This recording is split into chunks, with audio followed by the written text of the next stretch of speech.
Today's video is an ode to black men. And the reason I wanted to make this video, Jesus Christ. Okay, we're gonna try to keep it steady, but it's not a promise. I told you we got regular roads.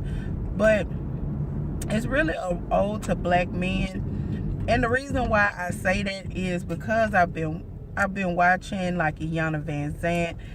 I'm very active on Twitter. Follow me. It's Miss Books to you without it's Miss Book to you without the S.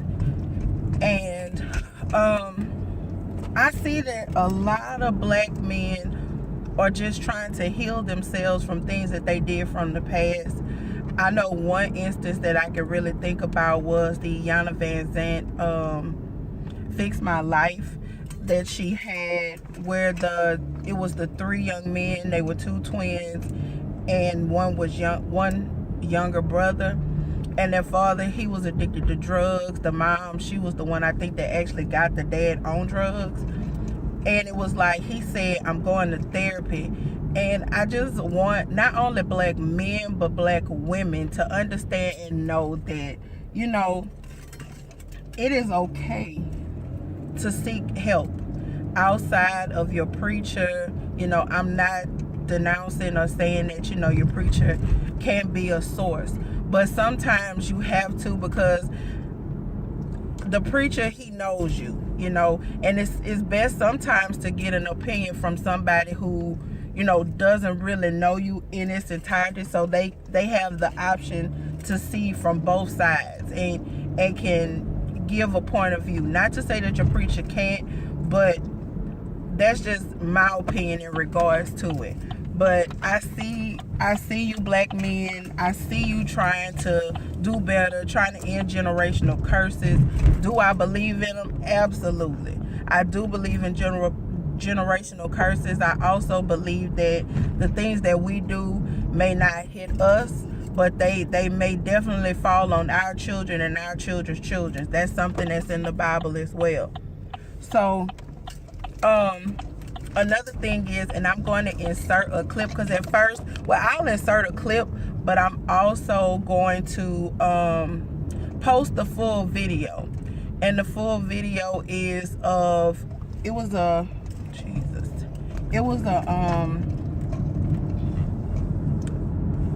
what was it? I can't remember the young man's name, but I'll try to stick something in here somewhere so I can give him credit for. It was basically a series that happened, that they were given at the Eden Park Library, and he spoke in regards to just different aspects of how making your life better. And it was a young man who really, I think he not touched. It was a couple of young men, and I was actually shocked to see it was all ages of black men that were in there. And normally at those seminars, you normally just see women, and I'm just gonna be honest, but this seminar, they had black women, black men. They did have some Caucasian young men that were there, and it was basically, and I could tell that they, you know, were into the church. So I could tell that they were, you know, into the church, and, you know, they were God-fearing people because of the way they spoke. So it was one young man, he was very young, and he said, you know, he had a speech impediment, but he was very intellectual. And I think he said that was one of the things that sometimes held him back, but that's something that he got over. He actually got married, and he was just talking about his experience and about the things that he went through in his life, and that made him a better person. And I think we all have to tell people, because people sometimes see the end and they don't see the beginning. That's why I like Instagram, but then I don't. And then I like YouTube, but then I don't, because Jackie Anna, my girl, Jackie just got engaged. But she will tell you all the time, like, people see that she has, you know, the 3 million followers, but what the things that led up to it, the few controversies that she was in, but it's only because she's pretty much like a pro-black person that she supports. She's no nonsense. She doesn't, she's gonna tell you the truth. She's gonna give you her honest opinion when it comes to, because she's a YouTube, but she does makeup, and she has a channel with her and her fiance. But it's just, people see the end and they don't see the beginning, you know. And they think that it's quick, because in our eyes it may appear quick, but we don't see the behind the scenes. When I say behind the scenes, I mean the struggles that people had to go through, the nights that they cried. Because I have my times, I have my struggles. I just had a conversation with a young lady, and I think things like, with my current job, it opened my eyes up, because it's so many times that we are not appreciative of things that we have, and you just don't know how bad, you know, it is. We are unappreciative of our family until we see somebody who's mistreated by their family. And I think that's one of the things that prompted me to do it, because of the young lady that I spoke with yesterday. And like I told her, you know, you never know what someone is going through, and don't judge a book by its cover, because I've gotten it various times where people will say, you know, Carl, I thought you was stuck up, and when I tell you, I'm like the least stuck up person. Now, one thing about me, I'm gonna either like you or I'm not. It's no in between. That's just me, and that's just me. And I know that's a bad thing to say, but it is, and it's just something that sits in my spirit, that I can tell what type of person a person is very early on. And I will never try to sway another person's opinion of you. But if they ask me why I don't mess with you, I'm just gonna say that that's my choice, which it is. But I'm happy that black men are seeing, you know, the things that need to be fixed. I'm happy that black women are healing. The young lady, your lifestylist, the Budgetnista, XO Nicole. It's just like, these are young black women that's showing us that, you know, we can do it. Not only can we do it, we can be prosperous off of doing things that we love. But the just to see, you know, the evolution of the black man. And when I say evolution, because black men have always been strong, but I think with them, vulnerability is seen as something like a sign of being weak, and that's not. You know, everybody has to cry, you know. And I have the Bible verse over my mantle at home, like my makeup, where I do my makeup. And I also have it at work on my what is the hell? It's like a cabinet, over my cabinet. But it's the Bible verse about a time. And it basically says it's a time for everything. It's a time to heal. It's a time to cry. It's gonna be a time to live, and unfortunately, we will have our time to die. But I'm just very proud of our black brothers and sisters and the evolution. But I am extremely proud. And what I'm going to insert is going to be a snippet from the. I hate messing up people's names, but I'm gonna see what his name is, and like I said, I'm gonna try to insert it in here. But it was a young African American man, and he was just going through the motions of trying to get his life back on track, and also trying to maintain a relationship. And a lot of people, they don't agree with Steve Harvey. Some things I agree with, some things I don't. But one thing I can say, just by living and being in relationships, I will say absolutely positively, the thing that he says about, until a man is confident in himself, and until a man has acquired what he wants to acquire, he can't be that man for you. And it's a double-edged sword when it comes to, I guess, being a woman. It's really not a double-edged sword, because you have two options. You have the option to stand by him while he, you know, gets where he feels that he needs to be, or, you know, you leave. It's, you know, that's your options. So I mean, the young man, he was just struggling, and I think everybody as a community, and I say a community because everybody who was in there, Jesus, y'all, Dukes of Hazzard, I'm telling you, everybody who was basically in there was telling him, like, you know, this is what you need to do in order to, you know, sit down and talk with. And it's crazy to me how people can, and it's not just women, I mean, it's not just men, it's women too.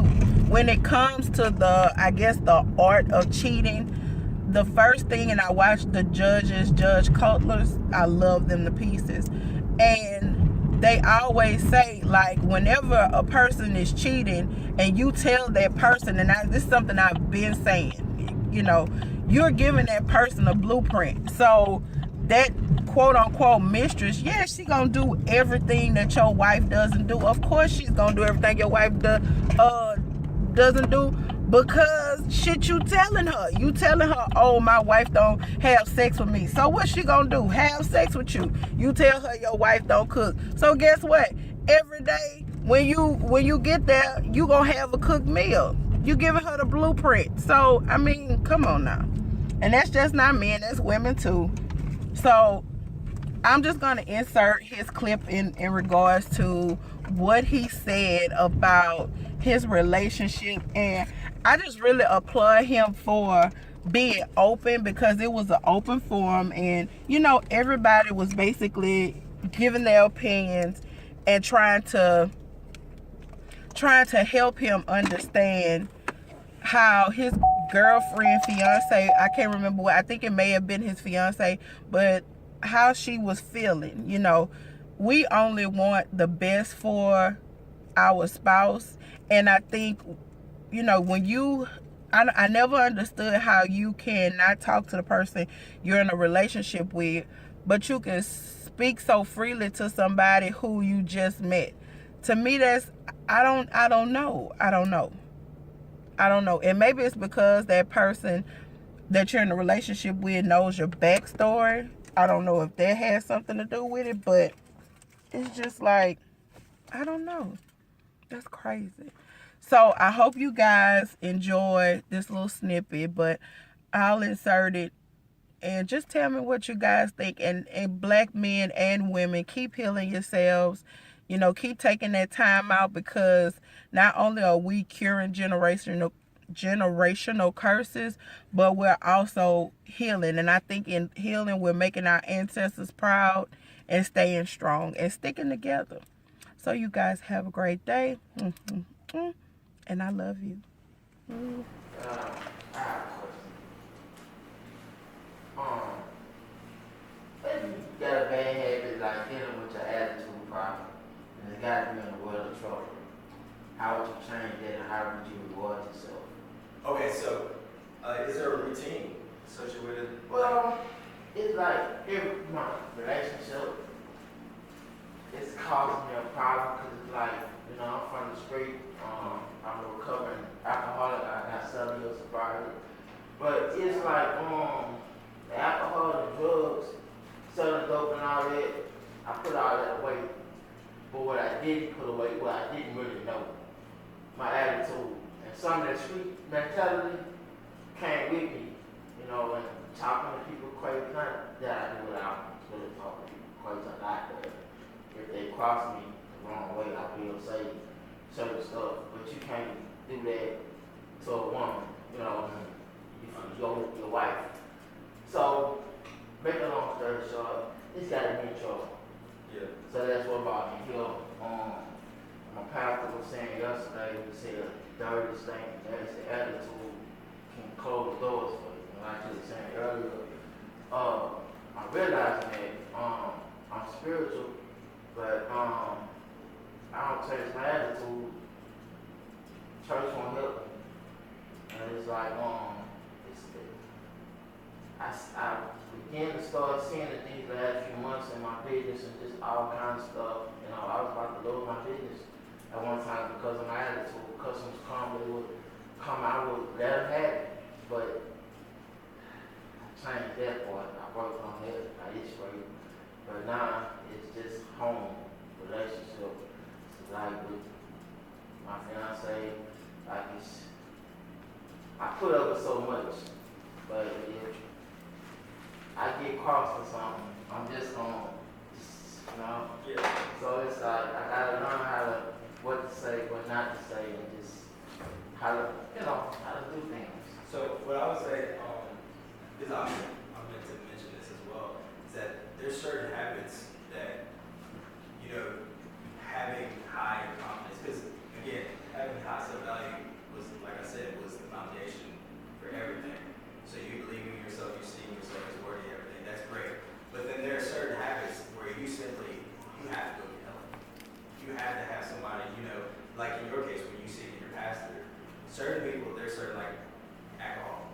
You have to go to an AA or whatever it is, therapy, where there's certain things where, like, attitude is that, you can't just be like, oh, I'm gonna wake up, my attitude is, you might have to actually sit down with somebody that can be like, all right, let's take a step together. Let's see what we can do, to work with that. Because, there's certain things, again, that even me doing this, I can't change it, because that's something that you got to deal with on your own. And so that's why I would say with certain habits, such as yours saying being your bad attitude, right, would be your bad habit, right? So I would say go see somebody. If the pastor is not, okay, go a step further, see if he can lead you to somebody that may be, better off. I know there's certain churches that have therapists within their church that you could probably seek out. If that church doesn't have it, go to another church that probably will assist you. And I would suggest before you or what you do if you know somebody who has that attitude, I guess, like you could get out and call in the accountability department. Basically, accountability department is someone who can keep you accountable, and also challenge you too. Because I think age, I think when they give you like I forgot what they give you, like it's like really working that age to our house. Man, I go and he's going for about 30 years. He's going for about 30 years, but they give you certain people to help you to change that or to start from drinking. So if you decide to go talk to your guy, but he should know somebody who that he can send to you to be in the accountability department, and by you having that accountability department, y'all are actually challenging each other on how to have a better attitude or outlook on life. That's a great point. Also, a few things that I just thought of. Having that person you can talk to, somebody that you trust. Can't be an expert in the field, but you want to make sure it's somebody who's going to give you good sound advice. And like he said, challenge you. And also find a good outlet of dealing with your emotions. So if you've had a very stressful day at work, say you come home and you're just feeling the weight of that, go for a walk. Do something that gives you endorphins. Go watch some kind of funny sitcom, whatever it is that you like to do. Just go and do it and incorporate that in your everyday. Because personally, I find if I don't do those things that make me happy, I'll come home stressed and it's like, I feel like I want to Hulk rage or something, I may or may not act on it, but if I've had my morning routine where I've done, my little workout, I've had my great smoothie, that just, little steps like that just mean, like it makes a whole difference, You can also look up different coping techniques. Say if somebody is really just pushing your buttons, they have the counting to 10, deep breathing. You just have to find something that works for you. Like even if it's just a moment like where you go, okay, I need to go take a break for 5 minutes. For 5 minutes, you write in your journal. You go and you take some deep breaths. You go and listen to a song. Whatever it is that can get you focused and thinking about what you're doing. Not thinking about your age, but thinking about what your next step is going to be.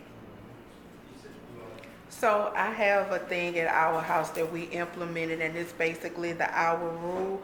Once we get home, we give each other an hour from when you are at school, if it's a spouse from work. Because you come at home, you're upset from driving, you're upset from your coworkers getting on your nerve, you think about what you have to do tomorrow. So that hour time gives you some lax time to forget about that. If before the hour is up, we will say, you know, we don't need the full hour. Also, I think it's talking to the partner and really understanding what's going on with me as being a recovering bad attitude person. It's hard because even though you feel like you're But a lot of women, they hold on because women, sometimes everybody don't forget and forgive them something. I might forgive you for doing me something, but everybody, it might take them 20 years to forgive and forget you for something.